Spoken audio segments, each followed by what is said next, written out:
بادشاہ یہ تخت و تاج کیا ہوتے ہیں، اس کی کوئی قیمت نہیں ہے۔ تو بادشاہ ہنس کے کہنے لگا اس فقیر کو باہر نکالو، اسے کیا پتا ہے کہ تخت و تاج کیا ہوتے ہیں، اس کی لذت کیا ہوتی ہے۔ جب خدام کھڑے ہوتے ہیں، استقبال کر رہے ہوتے ہیں، جب تخت پہ بیٹھے اور ساری رعایا نیچے بیٹھی ہوتی ہے، اس نے کہا نکالو فقیر کو، اس کو کیا پتا۔ بادشاہ ایک دن شکار کرنے گیا تو وہاں اس کا گھوڑا جو ہے وہ سرکش ہو گیا اور ایسی جگہ پہ لے گیا کہ جہاں نہ پانی تھا اور نہ کوئی اور چیز۔ بادشاہ وہاں ہانپ رہا ہے کہ وہی فقیر مشکیزہ ڈالے ہوئے گزرا اور آواز دے رہا ہے پانی لے لو، پانی لے لو۔ بادشاہ کی تو موت واقع ہونے والی تھی، آخری ہچکیاں تھی، تو اس نے آواز دی پانی۔ تو اس فقیر نے کہا کہ ہاں تمہارے پاس ہے کوئی قیمت پانی دینے کی؟ اس نے کہا میں بادشاہ ہوں اس ملک کا۔ اس نے کہا ہوتے ہوگے، مجھے غرض نہیں ہے، میں تو بیچتا ہوں پانی۔ اس نے کہا بابا میں بادشاہ ہوں، جو مانگو گے میں دوں گا، مجھے پانی دو، میں مر رہا ہوں۔ اس فقیر نے کہا آدھی حکومت لگے گی۔ اس نے کہا آدھی لے لینا، مجھے پانی تو دو، کیونکہ مر گیا تو ساری جائے گی۔ اس نے پانی کا گھونٹ دیا، پیاس کی شدت تھی، جب پانی کا کٹورا اس نے منہ سے لگایا تو پانی حلق میں اٹک گیا۔ اب پھر دوبارہ مصیبت بن گئی۔ تو اس فقیر نے کہا کہ میں حکیم بھی ہوں، اگر کہو تو تمہارا علاج کر دوں۔ اس نے کہا ضرور کرو، لیکن اس نے کہا میں یوں ہی نہیں کروں گا، آدھی باقی حکومت بھی لگے گی، وہ بھی لکھ دو۔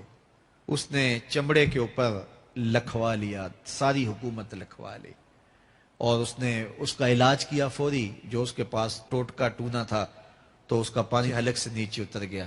بادشاہ گھوڑے پہ بیٹھا واپس آیا، وقت گزر گیا، عرصہ بیت گیا۔ بادشاہ پھر تخت پہ بیٹھا تھا، وہی فقیر بھیس بدل کے دوبارہ آ گیا۔ پھر اس نے نصیحت کی کہ آخرت کو یاد کرو، یہ دنیا کچھ نہیں ہے، 4 دن کی کہانی ہے۔ بادشاہ نے کہا تو میرا خیال ہے پہلے بھی کبھی آیا تھا، تو نہیں سمجھتا تخت و تاج کی لذت کیا ہے۔ اس نے کہا اس کی کوئی قدر و قیمت نہیں ہے، چھوڑ اسے، آخرت سب کچھ ہے۔ تو اس نے کہا نکالو اس فقیر بابے کو، یہ اس دن بھی آیا تھا تو آج پھر آ گیا ہے، اپنی راہ لے بابا۔ اس فقیر نے اپنے تھیلے سے وہ چمڑے کی دستاویز نکالی جس کے اوپر اس نے ساری حکومت لکھ کے دی تھی۔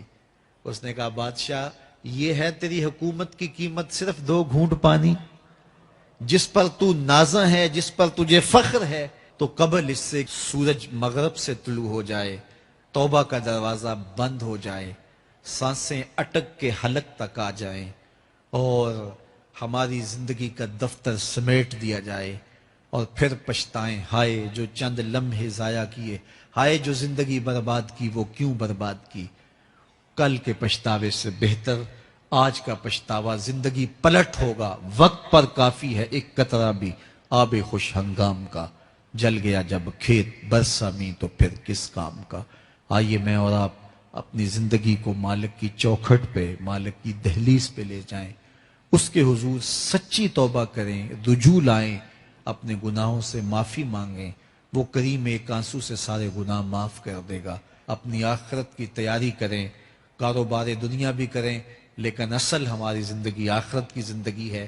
صحابہ کو خندق کھودتے دیکھا تو پیار آیا تو یہی کہا اللہم ان العیش عیش الآخرہ، اے اللہ زندگی تو آخرت کی زندگی ہے، فاغفر للانصار والمہاجرہ، میرے انصار کو بھی بخش دے، میرے مہاجروں کو بھی بخش دے۔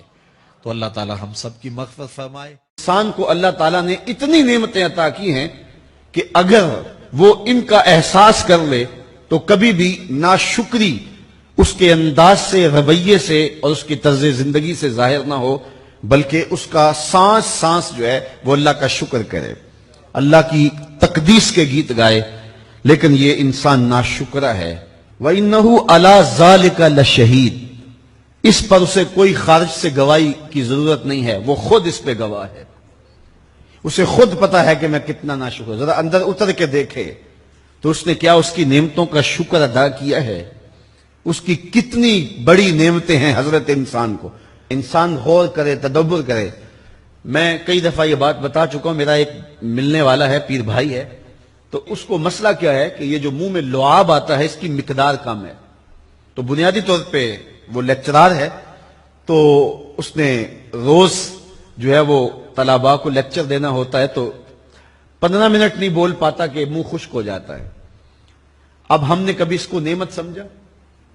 یہ جو منہ میں لعاب آتا ہے ہم کہتے ہیں کہ یہ ایک مصیبت ہے, تھوکتے رہتے ہیں, لیکن اگر اس کی مقدار کم ہو تو زندگی اوکھی ہو جائے.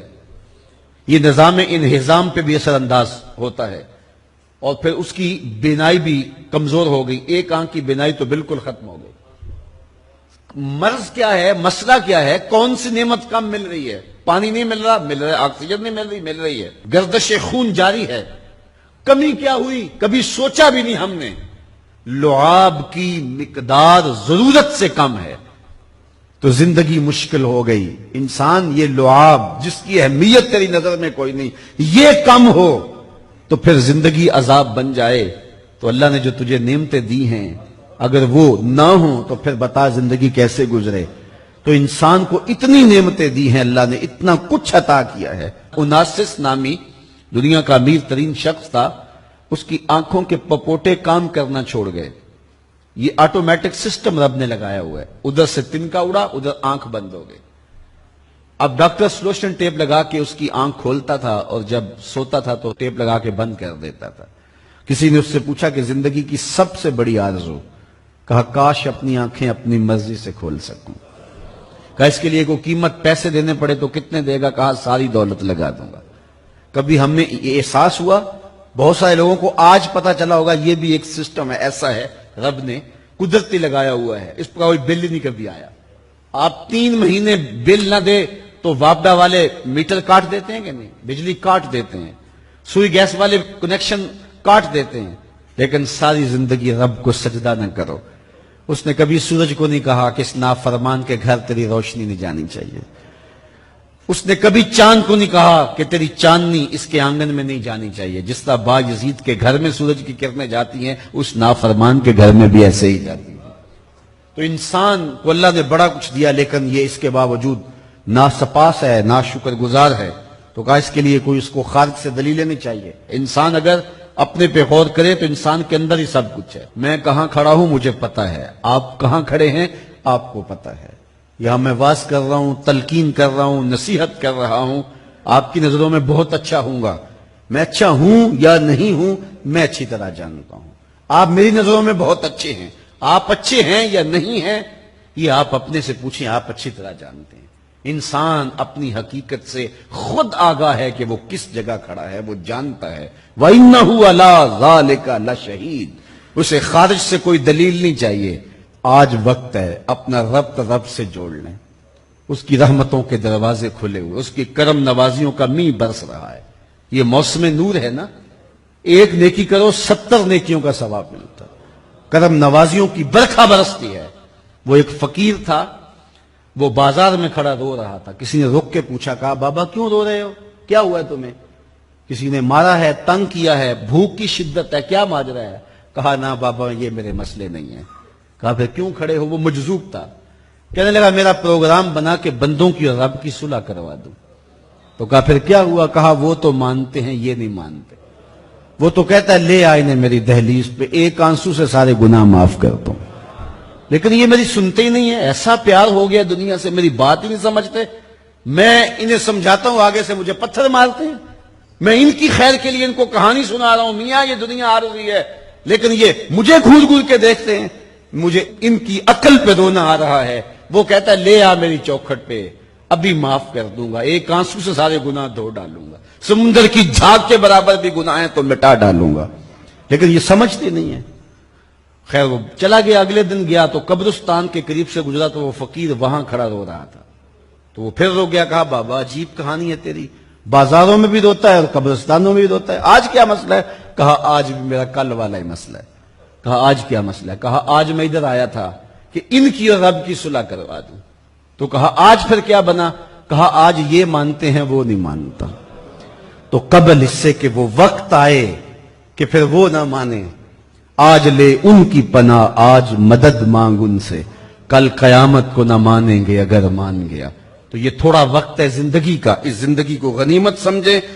آفاق کے ہر ہر گوشے میں قرآن سنا کر دم لینا، اب رکنا نہیں، اب تھمنا نہیں، فردوس میں جا کر دم لینا، آفاق کے ہر ہر گوشے میں قرآن سنا کر دم لینا، اب رکنا نہیں، اب تھمنا نہیں۔